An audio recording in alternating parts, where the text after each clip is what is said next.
Do It Inside Me, breeding 10-pack. Virgin Erotica, breeding Erotica, Milf Erotica, Threesome Erotica collection. Written by Kimmy Welsh, Tori Westwood, Connie Cuckquean and Millie King. Narrated by Sierra Kline, Minka Tomlinson, Allison O'Keefe and Edie Olliver.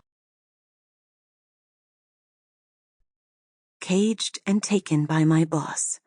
Age gap breeding 8. Breeding erotica, age gap erotica, public sex exhibitionist erotica. I had a summer job at the local zoo, but it was safe to say that I never really took it too seriously. My boss, Mr. Bradford, would always try to instill some kind of great import on my position, but all I did was sell ice creams. It was decent enough pay for the summer after my first year of college. I'd fool around for most of the shift, getting my jobs done, but trying to have as much fun as possible in the process. For the most part, the boss didn't mind. As long as the job was done and no one was in any danger, he figured it was good for morale. It was past closing when Mr. Bradford dropped by the kiosk to show me something that he thought I might get a kick out of. I was 19, and Mr. Bradford was much older, probably somewhere close to 40. I think he was kind of sweet on me, and to be honest, I kind of had the hots for him, too. He had this commanding but friendly demeanor, and it didn't hurt a bit that he was 6 feet tall and smoldering. I tried to curb it for the most part, but the more him and I interacted, the more the sexual tension between us grew. We were at the end of a hard shift, and with a vacation looming, I was feeling giddy with excitement. Mr. Bradford had told me he had something to show me at the end of the day, and now he was guiding me there. "It's through here," he said, taking me to an abandoned enclosure and leading me inside. "Wasn't this where the tiger was kept?" "A year or so back, yes," he said, creeping through the wooden door that creaked as it opened. It closed behind us, and we found ourselves in the observation room for visitors.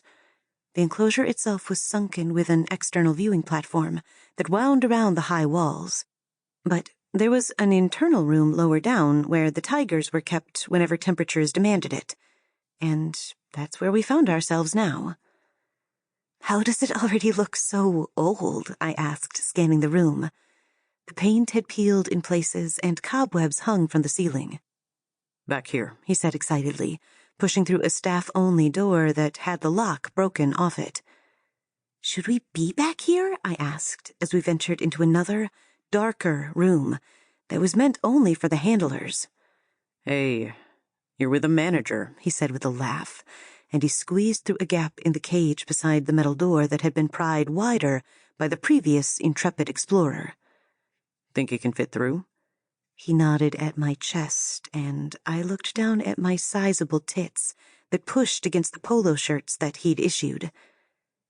"I think so." I blushed. It was kind of odd to have him notice my tits. I squared up sideways and pushed through the metal, realizing that it was a close shave, but not wanting to admit it to him. I moved through, despite the pressure of the frayed metal on my t-shirt. I pushed hard and felt it snag, but I carried on regardless, and then heard a rip that made Mr. Bradford look back. "What was—" he began, but then he started to laugh as he looked at my chest. I looked down slowly, fearful of what I might see. My t-shirt was frayed right across the middle, and you could easily see my bra beneath, propping up my big tits. "Looking good, Jenna," he smiled, but then his expression changed. "Are you all right?" "Fuck," I breathed, looking back at the metal and then checking myself for scratches. "This better be good." "Come on," he said, still laughing. "You'll like it." He got on all fours and crawled out through a low door, and I stared at his toned ass that his suit pants pulled tight over. I followed him, and suddenly we emerged in the middle of the old compound, looking up at the huge walls that stood behind the thick foliage. "Kind of overgrown in here, isn't it?" I asked, looking around. "It was supposed to be," he said. "Tiger..." Sample complete. Ready to continue?